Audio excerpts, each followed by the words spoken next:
Una de las preguntas más frecuentes es, ¿realmente Dios existe? ¿Dónde está Dios? ¿Cómo fue creado Dios? ¿Fue creado? ¿Qué significa que es eterno? ¿De dónde vino Dios? Preguntas que asaltan a nuestra mente de vez en cuando, especialmente cuando el dolor y el sufrimiento toca la vida del ser humano. ¿Realmente Dios existe? Si yo te dijera hoy, si tú crees en Dios, dame evidencias de que Él existe, ¿cuáles son las evidencias que tú me darías? Bienvenido, está comenzando Biblia Fácil. Nuestro tema de hoy va a responder esa inquietante pregunta. Y me alegra que tú puedas estar allí, en casa, junto a la familia y como siempre con Biblia en mano, para poder disfrutar de esto que es más dulce que la miel y más sabroso que cualquier comida. Vamos a disfrutar de la palabra de Dios. Y como siempre, vamos a pedir antes la dirección de Dios para que su Santo Espíritu nos ilumine. Oramos. Querido Dios, gracias por esta oportunidad que tenemos de una vez más abrir tu palabra y encontrar en ella respuestas para nuestra vida. Queremos hoy comprender un poco más de lo que significa Dios para nosotros. ¿Quién realmente eres? ¿Qué es lo que puedes hacer en nuestro favor? ¿Cómo es que podemos entender un poco la divinidad? Ayúdanos, por favor. Danos tu bendición y que tu Santo Espíritu sea nuestro profesor y tu palabra pueda iluminar nuestra mente. En el nombre de Jesús. Amén. Ya sabes que nosotros tenemos aquí un regalo muy importante, muy lindo. Se trata del curso bíblico, La Biblia Habla, un guía de estudios con más de 20 lecciones aquí, para que tú puedas comprender más acerca de Jesús, acerca de Dios. ¿Qué cosa es lo que tienes que hacer? Ingresa a nuestro sitio web, estudielabiblia.com. ¿Tú sabías que puedes estudiar la Biblia a través de WhatsApp? Puedes estudiar la Biblia a través de un curso bíblico, puedes estudiar la Biblia recibiendo este curso en casa o también podemos enviarte de manera digital. Entonces ingresa a estudielabiblia.com y puedes seleccionar la opción que tú quieras para poder comprender más aquellas preciosas verdades que Dios tiene para la vida. Una de las preguntas que nos hemos hecho alguna vez en la vida, los seres humanos, es si realmente Dios existe. ¿Existe Dios? ¿Cuáles son las evidencias? Tengo una pregunta interesante. María Laura nos pregunta lo siguiente. A veces las películas que vemos, los amigos que tenemos, el lugar donde frecuentamos, nos traen ciertas dudas de tiempo en tiempo. ¿Quién es Dios? ¿Cómo se relaciona con el ser humano? Y sabes que todos los habitantes de este mundo nos hemos hecho ya esta pregunta. ¿Existe Dios? ¿Quién es? ¿Cómo es? ¿Y qué hace? ¿Qué cosa es lo que se cree acerca de Dios? Por ejemplo, los ateos dicen Dios no existe. Los agnósticos dicen Dios existe, pero no hay manera de saberlo. Los deístas dicen Dios existe, pero está tan distante, así que no hay manera de conocerlo. Los panteístas dicen Dios es todo, todo es Dios. Dios no es un ser personal, es un ser impersonal. Allí los teístas bíblicos dicen Dios existe, es un ser personal, lleno de poder, lleno de amor y de justicia. ¿Cuál de estas actitudes o de estas teorías tú tienes en mente? No lo sé. Puede ser que hoy esté hablando para alguien que es agnóstico, es ateo, es panteísta. Déjame hoy mostrarte de un Dios que realmente quiere relacionarse contigo. ¿Quién es Dios? Y yo voy a tomar un texto muy conocido. Y ese texto de alguna manera va a traer problemas para muchos que no saben explicar qué significa el Dios en el quien nosotros creemos. Deuteronomio capítulo 6, versículo 4 es llamado el Shema. Shema significa oír o oye. Dice así, Deuteronomio capítulo 6, versículo 4. Oye, Israel, Jehová nuestro Dios, Jehová uno es. Tú ya escuchaste hablar, o tú ya sabes y crees, si crees en Dios, tú ya sabes cuando hablamos de Dios, hablamos que Dios Tres personas: Padre, Hijo y Espíritu Santo. El mundo cristiano por lo menos cree en Dios Padre, Dios Hijo y Dios Espíritu Santo. Solo que este es un misterio sin resolver. En el Antiguo Testamento encontramos esta voz y esta orden de Dios: Oye Israel, Jehová nuestro Dios, Jehová uno es. Hay algunos que dicen: ¿cómo ustedes pueden creer en Dios que son tres personas? Eso es politeísmo, porque Dios es uno solo. Y allí viene una discusión. Primero voy a poder hablar sobre la discusión dentro del mundo cristiano y luego voy a mostrar evidencias que hablan acerca de la existencia de Dios. Entonces, el primer problema que resolver tiene que ver dentro del mundo cristiano. Y ese problema es: ¿cómo es que Dios, siendo uno, finalmente son tres? ¿Cómo yo puedo explicar eso? Y hay varias explicaciones, ¿verdad? Hay personas que dicen: bueno, Dios es como un triángulo. Un triángulo está compuesta por tres líneas, pero esa no es una definición exacta para Dios. Otros dicen: bueno, Dios es como el agua en tres estados: sólido, líquido y gaseoso. Finalmente es agua. Tampoco es una aproximación para poder comprender de lo que realmente es Dios. Pero el texto dice: Jehová nuestro Dios, Jehová uno es. Si te das cuenta, en este corto versículo se menciona 3 veces la palabra Dios con diferentes términos. La primera es: Oye Israel, Jehová. Jehová es Yahvé. Solo que la palabra Yahvé era una palabra impronunciable por los judíos, sobre todo porque no tenía vocales y era una palabra tan sagrada que ellos preferían cambiarla por Adonai, que significa Señor. Yahvé es conocido como el tetragrama sagrado. ¿Por qué tetragrama? Porque está compuesta solamente por 4 letras: la Y, H, W, H. Traducido a nuestro idioma sería Yahvé, pero en sí no se puede pronunciar esa palabra porque solamente son consonantes y no tiene vocales. Y de allí viene Jehová nuestro Dios. La palabra Dios es la palabra aquí Dios, Elohim. Jehová, nuevamente, Yahvé, uno es. ¿Y por qué se repite 3 veces? Jehová nuestro Dios, Yahvé, Elohenu, Yahvé. Haciendo referencia a un Dios eterno. Dios el que era, Dios el que es y Dios el que siempre será. Por eso es que hace una repetición y énfasis. Ahora, el problema está en que Jehová uno es. ¿Cómo es que Jehová es uno y finalmente decimos que son 3? Existen 2 palabras en hebreo para decir la palabra uno. Ya mencioné en el capítulo anterior que a veces tenemos que ir al idioma original para poder comprender ciertas expresiones.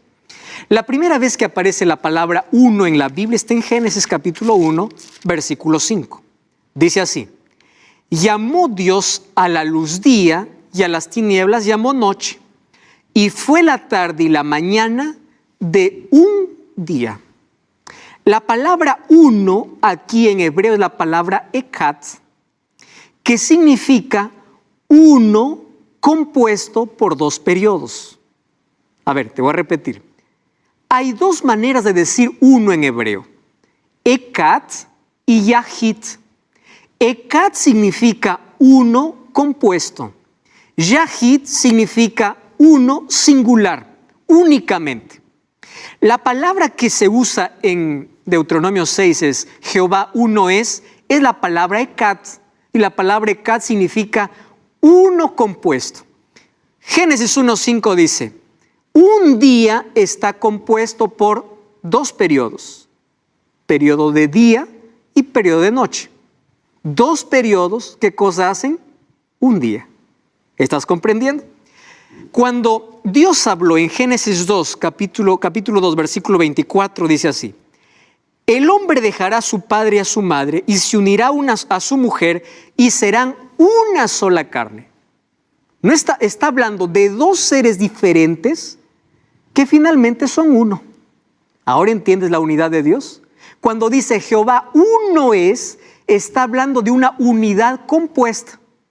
Aquí el hombre y la mujer al unirse serán una sola carne. ¿Qué palabra está aquí? La palabra ekat, palabra compuesta. Nosotros también usamos esta palabra. Por ejemplo, una familia, no estamos hablando de varias, una familia compuesta por varios integrantes. Un ejército es un ejército compuesto por varios soldados. Entonces, cuando dice Dios es uno, no está hablando de una unidad singular, está hablando de una unidad compuesta, una unidad especial. Dios es uno, Padre, Hijo y Espíritu Santo. En la Biblia encontramos otro tipo de unicidad, que es la unicidad con la palabra yashit, que es la unicidad absoluta. Sin embargo, en el Antiguo Testamento ya encontramos que cuando hablamos de Dios como uno, no está haciendo referencia de una unidad absoluta, está haciendo referencia a una unidad completa. Cuando vamos al libro de Isaías capítulo 9 versículo 6, hace referencia a Cristo como aquel que es eterno, aquel que es Dios. Cuando vamos a Isaías 48, 16, mira lo que dice, hablando acerca del Espíritu Santo. Isaías capítulo 48, versículo 16, dice así, préstame atención. Acercaos a mí desde el principio, no hablé en secreto, desde que esto se hizo, allí estaba yo. Y el Señor me envió, y me envió Jehová el Señor su Espíritu, haciendo referencia al Espíritu Santo como Dios. Entonces, el Padre, el Hijo y el Espíritu Santo, los tres forman un Dios. Esta es una unidad compuesta, ¿correcto? Incluso la palabra Elohim, que en hebreo significa Dios, en sí no es Dios, sino dioses. Solo que esta palabra, cada vez que va acompañada de un verbo, no va en plural, sino va en singular, hablando acerca de una unidad compuesta. Cuando dice Jehová nuestro Dios es uno, está hablando de una unidad compuesta por el Padre, el Hijo y el Espíritu Santo. ¿Correcto? Eso es la unidad hablando acerca de Dios. Dios es uno. ¿Quién es Dios el Padre entonces? Dios es el Padre eterno, el creador, originador y sustentador, soberano del universo, justo y santo, amoroso, bondadoso, constante e infalible. Ese es Dios. Ahora, Dios tiene atributos, sí. En la Biblia nosotros conocemos dos tipos de atributos: los atributos comunicables y los incomunicables. Los comunicables son aquellos que pueden ser compartidos con el ser humano. Por ejemplo, amor, justicia, sabiduría y bondad. Son atributos divinos que lo comparte con el ser humano. Nosotros tenemos la capacidad de amar, de hacer justicia, de tener sabiduría, porque Dios comparte esos atributos con el ser humano. Pero hay atributos incomunicables. Son aquellos que son exclusivamente de Dios. No se comparte con el ser humano. Por ejemplo, omnisciencia, Dios sabe todo. Omnipotencia, Dios lo puede todo. Omnipresencia, Dios está en todo lugar. Esas cosas son exclusivas de Dios, son atributos incomunicables de Dios. Dios es eterno, el ser humano no lo es. Dios es omnisciente, el ser humano no lo sabe todo. Dios está más allá de nuestra imaginación. Los seres humanos somos finitos y Dios es infinito. Ahora, hablar acerca de Dios y conocer a Dios realmente nos envuelve en una paradoja. Y te voy a decir cuál es la paradoja. En primer lugar, porque conocer a Dios realmente no se puede. Esta es la primera paradoja. No se puede conocer a Dios. Mira lo que dice Job 11, 7 y 8. ¿Descubrirás tú los secretos de Dios? ¿Llegarás tú a la perfección del Todopoderoso? Es más alta que los cielos. ¿Qué harás? Es más profunda que el Seol.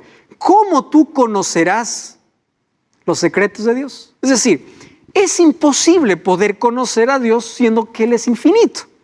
Por eso es que siempre surgen dudas acerca de Dios. ¿Cómo es Dios? ¿Cómo apareció Dios? Él es eterno. ¿Cómo podremos conocer perfectamente todo acerca de Dios? Sin embargo, la paradoja está en que todos somos llamados a conocer a Dios. ¿Y cómo es que nosotros somos llamados a conocer a Dios? Mira, Salmo 139, 6, David decía: tal conocimiento es demasiado maravilloso para mí, es alto que no lo puedo comprender.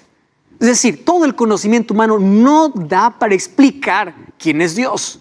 Otra cosa, Isaías 55:9, más altos que los cielos, o como son más altos los cielos que la tierra, así son mis caminos más altos que vuestros caminos, mis pensamientos más que vuestros pensamientos. Es decir, nadie puede describir el poder, la inteligencia, la sabiduría, la creatividad, el amor, la santidad, la justicia de Dios, porque no tiene límites. Así como el cielo es más alto que la tierra, nuestra mente es tan pequeña para poder comprender los grandes misterios acerca de Dios. Sin embargo, allí viene la paradoja. Y la paradoja es, a Dios no se le puede conocer porque es demasiado grande, pero en la Biblia encontramos que Él nos invita a conocerle. ¿Cómo vamos a resolver esta paradoja? Miren lo que dice Juan 17:3. Esta es la vida eterna, que te conozcan a ti, el único Dios verdadero. Y uno puede preguntarse, pero ¿cómo voy a conocer si Dios es eterno? Dios es infinito. Pero aquí me invita a conocerle. Es más, aquel que no conoce a Dios ni reconoce a Jesucristo está perdido, porque dice, la vida eterna consiste en que te conozcan. ¿De qué manera vamos a conocer a Dios? El libro de Colosenses 1:10, el apóstol Pablo dice, creciendo en gracia y creciendo en el conocimiento de Dios. Tenemos que crecer en el conocimiento de Dios. Y ahí viene una pregunta más importante. ¿Cómo conozco en un Dios que no he visto? ¿Cómo puedo conocer a Dios cuando la ciencia incluso lo niega? Cuando muchos científicos se levantan diciendo Dios no existe.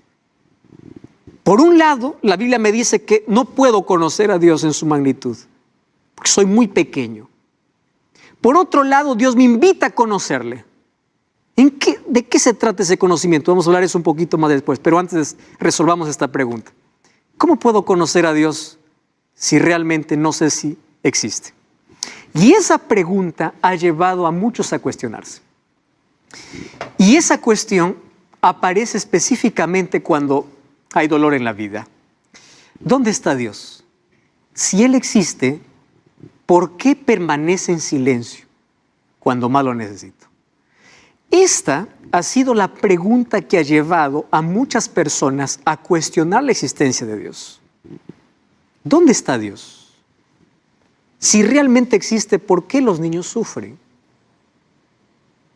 Hace un tiempo yo recibí una carta, un mensaje de una persona que decía, yo prefiero no creer en Dios a creer que Dios existe y que no me libró de una violación, fue una persona violada. Cuando yo clamé, ¿dónde está Dios? Ya te preguntaste eso en la vida. ¿Realmente existe? Si yo te dijera, tú crees en Dios, levanta la mano, y tú levantas la mano, y yo te dijera, ¿cómo sabes que Dios existe? ¿Qué me responderías? Tú puedes decir, pues bueno, se cree mediante la fe. Pero la fe tampoco es irracional. Tiene que tener evidencias, tiene que tener argumentos. Entonces yo quiero aquí mostrarte algunos argumentos sobre la existencia de Dios. Sin embargo, yo primero quiero adelantarme un asunto interesante. La existencia de Dios se acepta por fe. No hay laboratorio que pueda comprobar. ¿Por qué razón? Porque cuando el ser humano compruebe la existencia de Dios, Dios deja de ser Dios. Porque Dios es demasiado infinito para un hombre finito. Entonces, el hecho de que la ciencia no haya comprobado a Dios hace más evidente la existencia de Dios. Yo no es aquí vengo a decirte, mira, voy a convencerte que Dios existe porque esos argumentos, no. Filósofos, teólogos han tratado de comprobar la existencia de Dios, comprobar y no pueden. Y otros han tentado negar la existencia de Dios con evidencias y tampoco pueden. Entonces, cualquiera de las dos opciones tú tienes que aceptarlo por fe. Sin embargo, hay ciertas evidencias que nos ayudan. Y justamente nos ayudan a comprender quién es ese Dios. Este hombre, Nando Reis, es un ex integrante del grupo de rock Titãs aquí en Brasil. Y él escribió el 29 de septiembre del año 2005 lo siguiente. Infelizmente no creo en Dios. Digo infelizmente, pues esa es una imposibilidad, o esa imposibilidad muchas veces hace de mi vida un trayecto silencioso y solitario, para que veas que un ateo no es feliz. Me gustaría poder compartir con alguien las penurias y las amarguras de esta vida tan complicada. ¿Cuántas veces me negué a mirar a lo alto para sentirme amparado por la mano del Señor? Cuando me vi impotente ante tantos peligros, cuando temí por la vida de mis hijos, nacidos y criados, para disfrutar la gracia de este mundo, pero que como todos son vulnerables a la violencia que nos acorrala y amenaza. Me siento solo, sin poder pedir protección por mis seres amados. ¿Sabes cómo se llamaba el título de esto que escribió Nando Reis? Aún yo siento su falta.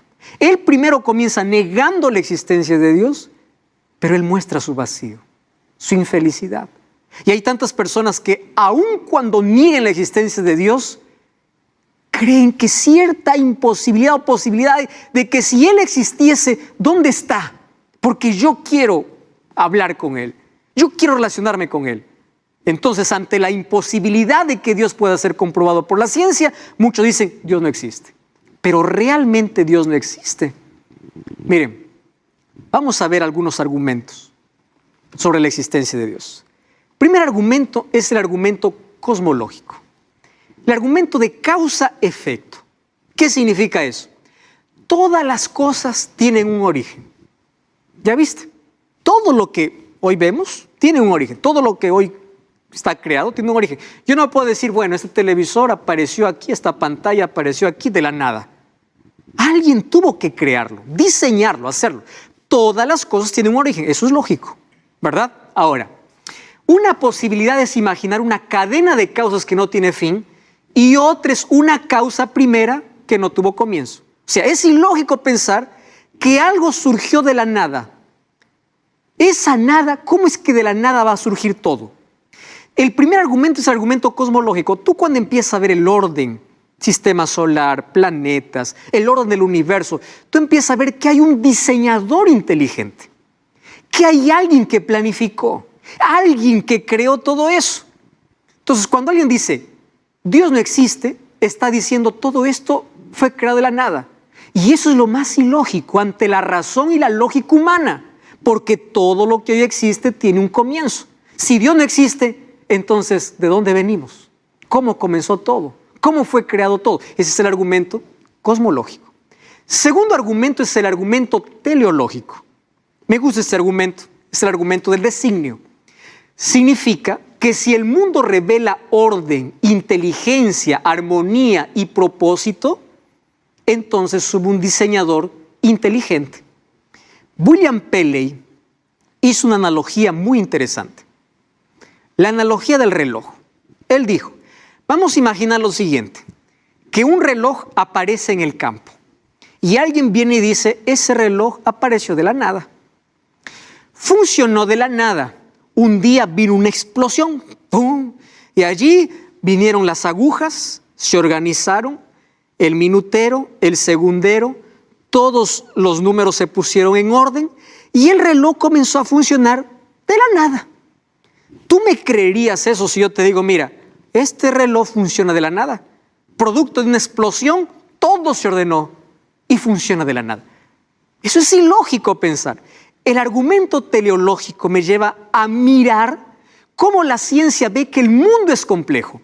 El ser humano es complejo. Mira tus manos, mira el tamaño de los dedos. Para que funcionen tienen que ser desiguales.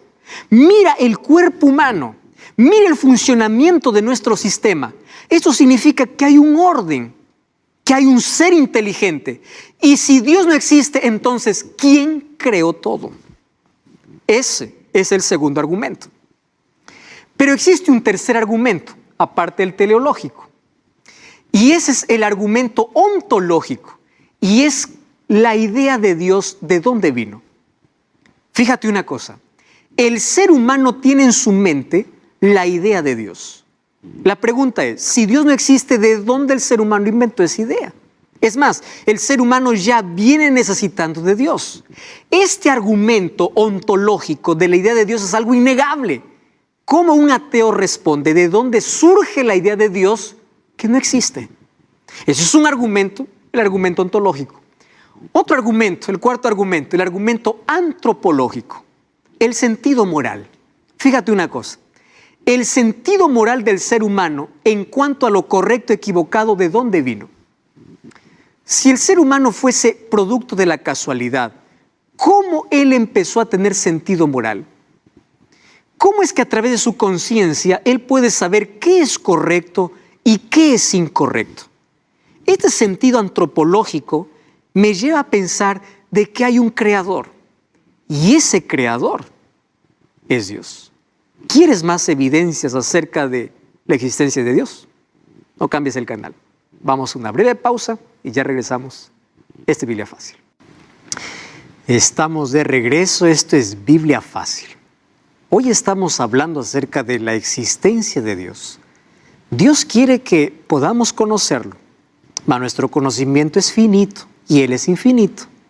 ¿Cómo podemos nosotros desenvolver, desarrollar o entender esa paradoja?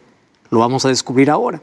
Pero antes estamos viendo las evidencias de su existencia, ya que hay muchas personas que no creen en la existencia de Dios.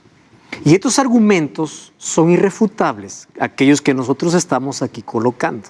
Sin embargo, una vez más repito, Dios tiene que ser aceptado por fe. Y hoy te voy a decir cómo la fe es superior a la razón, o es superior a la incredulidad, no a la razón, sino a la incredulidad, porque la fe también está basada sobre la razón, superior a la incredulidad. Algunos argumentos nos ayudan a entender acerca de la existencia de Dios. El argumento etnológico es un argumento muy fuerte. Por ejemplo, este es un argumento histórico. ¿En qué se basa este argumento? Cada pueblo a través de la historia ha tenido una percepción básica de lo divino y ha tenido siempre la necesidad de adorar. Si tú revisas la cultura de tu país, la cultura de tu región, vas a encontrar de que todos ellos ya tenían dioses a quien adorar. Tenían el concepto de un Dios en su cabeza. La pregunta es, si Dios no existe, ¿de dónde apareció ese concepto? Si culturas muy antiguas ya buscaban una divinidad para adorar. Ese argumento histórico nos ayuda a comprender de que realmente Dios existe. El asunto es que tenemos que reconocer quién es el Dios verdadero y cómo relacionarnos con ese Dios. Ahora fíjense, hay un argumento psicológico y este es un argumento poderoso porque tiene que ver con lo existencial. ¿Qué cosa dice este argumento? Las personas tienen un vacío en su ser, tienen un espacio que no les contenta con nada en este mundo. Pueden intentar llenarlo con todo lo que ellos quieran, pero el vacío continúa. Ese vacío existencial te lleva a buscar ayuda en un ser supremo. Para algunos puede ser una fuerza, puede ser cualquier otra cosa o tipo de autoayuda o automotivación, y por más que intentan llenar ese vacío, no pueden. Por eso es que cuando una persona tiene un encuentro con Dios, se siente pleno, tiene paz, porque consiguió llenar el vacío que los psicólogos llaman vacío existencial. Este argumento es importante. Mas tenemos otro argumento todavía. Ese es el argumento pragmático. Este argumento pragmático se trata de lo transformacional. Este es el argumento más poderoso acerca de la evidencia de Dios. Porque si Dios no existe, ¿cómo algunas personas que creen en Dios son transformadas? ¿Cómo es que un borracho deje el alcohol para ser una persona sobria? ¿Cómo un drogadicto puede abandonar la droga con fe? ¿Cómo una persona puede salir de una vida de miseria a una vida diferente? Si Dios no existe, entonces, ¿cómo son transformadas esas personas? Hasta aquí yo no escuché a una persona diciendo, gracias al ateísmo mi vida cambió. Pero sí escuché miles de personas diciendo, gracias a Dios mi vida cambió. El argumento pragmático tiene que ver con la transformación del ser humano. Blaise Pascal decía lo siguiente: la fe es superior a la incredulidad. Y él hizo un ejemplo irrefutable. Y él dice así: vamos a imaginar que Dios no existe. Ojo, él usa la lógica, usa la razón. vamos a imaginar, dice, te voy a dar yo la chance de que Dios no exista. Muy bien. Llega el momento final, la muerte, porque finalmente cristiano y ateo en la sepultura se encuentran y bueno, los dos llegan ahí porque todos somos amenazados por la muerte. Y en el día final, dice Blaise Pascal, si Dios no existe, yo no perdí nada en la vida. En cambio, aquel que murió no creyendo en Dios, y si Dios existe, él perdió todo. Él perdió la vida eterna. ¿Qué cosa perdió el ser humano por creer en Dios? Nada, si en caso Dios no existiera. Pero si Dios existe, el ateo sí perdió todo. Ese argumento de Blaise Pascal hoy nos puede llevar incluso a creer en Dios hasta por la lógica humana. Aunque la Biblia ya presenta otras evidencias acerca de cuán poderoso es Dios y cómo se relaciona con el ser humano. ¿Tú sabías que el ateísmo es tan extraño? Y es tan extraño que ni siquiera Satanás llegó a ese lugar. El libro de Santiago 2:19 dice que el diablo cree y tiembla. Quiere decir que hasta Satanás y sus demonios creen. Porque aquel que se declara ateo tiene que negar el propio vacío que está en su ser. Y como no puede, reniega, insulta incluso a Dios. A ese Dios que él cree que no existe. Entonces, después de estos argumentos, aquí viene el argumento teológico, que es el bíblico, donde la Biblia comienza mostrando a Dios. Pero quiero que prestes atención. La Biblia no te presenta evidencias sobre la existencia de Dios. La Biblia comienza afirmando la existencia de Dios. Cuando vas al libro de Génesis capítulo 1, versículo 1, la primera página y el primer versículo de la Biblia dice así: en el principio creó Dios los cielos y la tierra. Dios aparece como el creador. No dice yo te voy a probar cuáles son las evidencias que Dios existe. Dice Dios existe. No comienza probando, comienza afirmando la existencia de Dios. Ese es el argumento teológico. Y basándome en ese argumento, yo te quiero mostrar y desarrollar aquella paradoja. Hay personas que dicen, yo no creo en Dios porque no lo veo. Sin embargo, tú tienes fe en muchas cosas que no ves. Cuando subes a un avión, no ves al piloto, pero tú crees que existe un piloto. Eso se llama fe. Cuando tú vas al médico, él te receta una medicina. Tú compras esa medicina sabiendo que el médico te recetó. El médico no te dijo, aquí está mi título que yo estudié. Tú no estuviste presente en quien fabricó la medicina, pero lo tomas. Eso se llama fe. Tú dices, yo tengo un dolor. Yo te digo, muéstrame el dolor. No, es que no te puedo mostrar, pero a mí me duele. Claro, el dolor existe, pero no puede ser demostrado. Hay cosas que no se ven, pero existen. Cierta profesora estaba diciendo en un salón a todos los niñitos, Dios no existe porque nadie lo puede ver. A ver, Pedro le dice, mira por la ventana, ¿qué ves afuera? Una nube, la nube existe porque lo ves. ¿Qué ves allá? Un árbol, el árbol existe porque lo ves.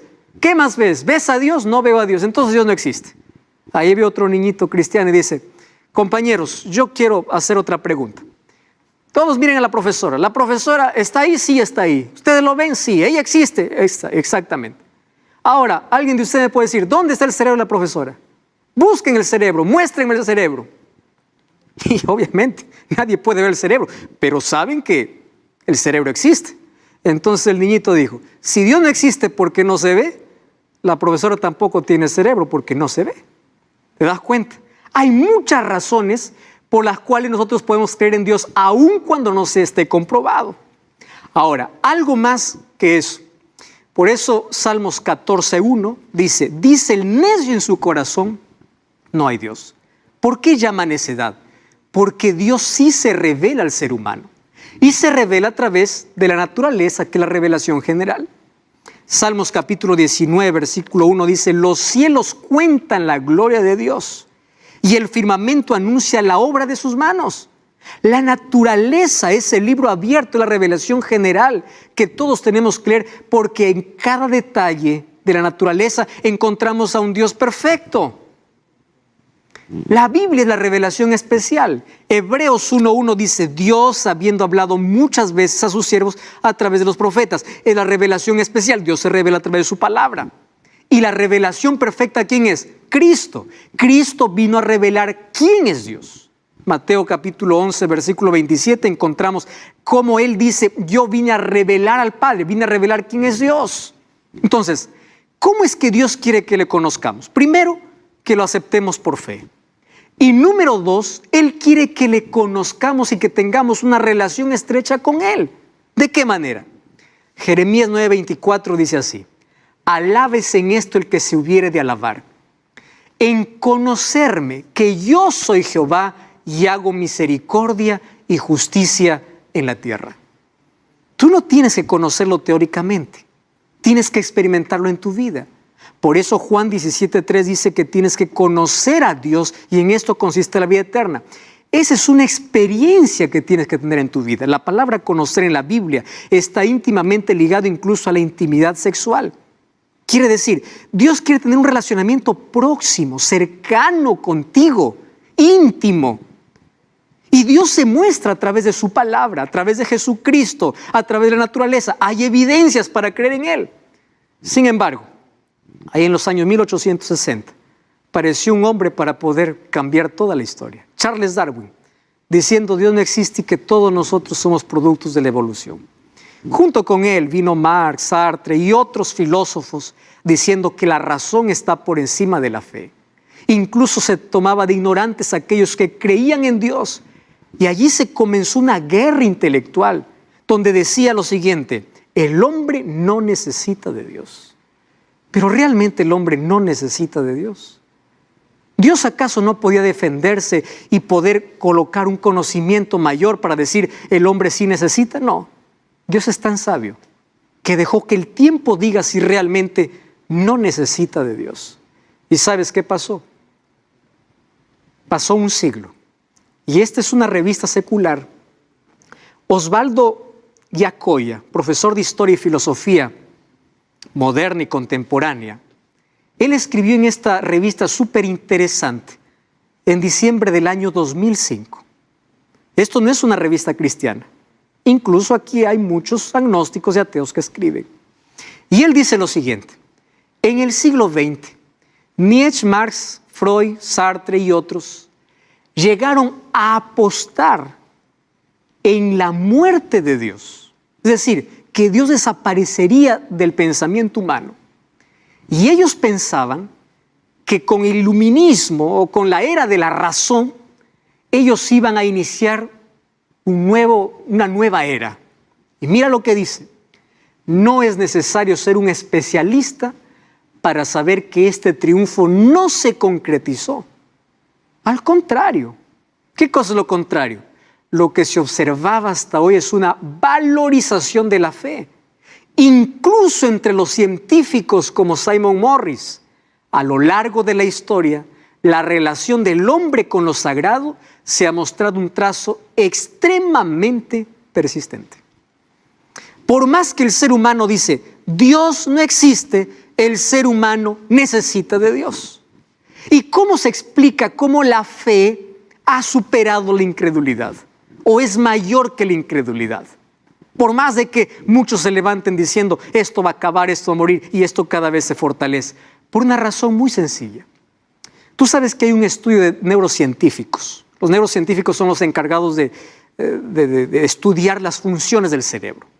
Y ellos encontraron que en nuestro cerebro hay una pequeña parte, muy pequeña, llamada amígdala, que es el tamaño de una almendra.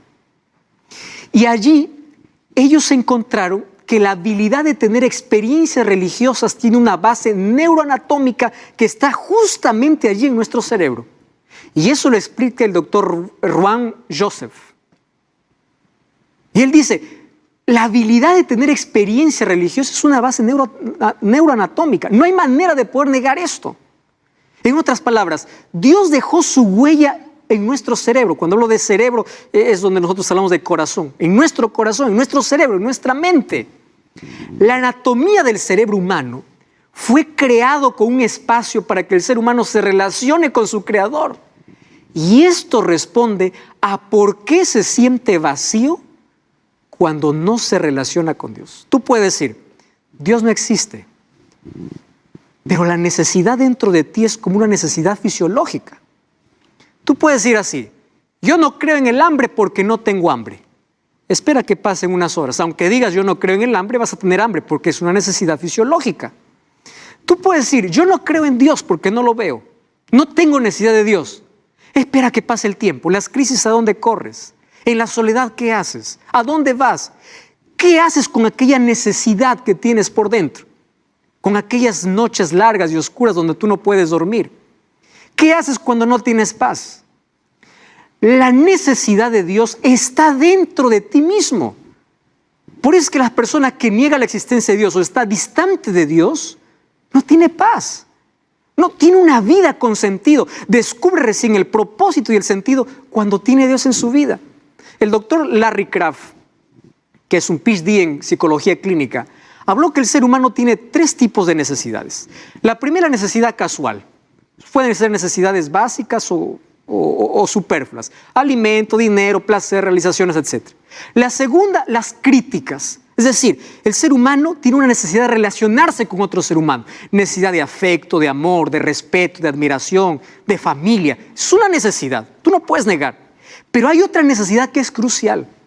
La necesidad de poder relacionarte con Dios. Y cuando no te relacionas con Dios, hay un vacío en tu ser que no puedes llenar con nada. Este famoso actor, llamado Jim Carrey, escribió lo siguiente: espero que todos puedan volverse ricos y famosos y tener todo lo que soñaron para que se den cuenta que esa no es la respuesta.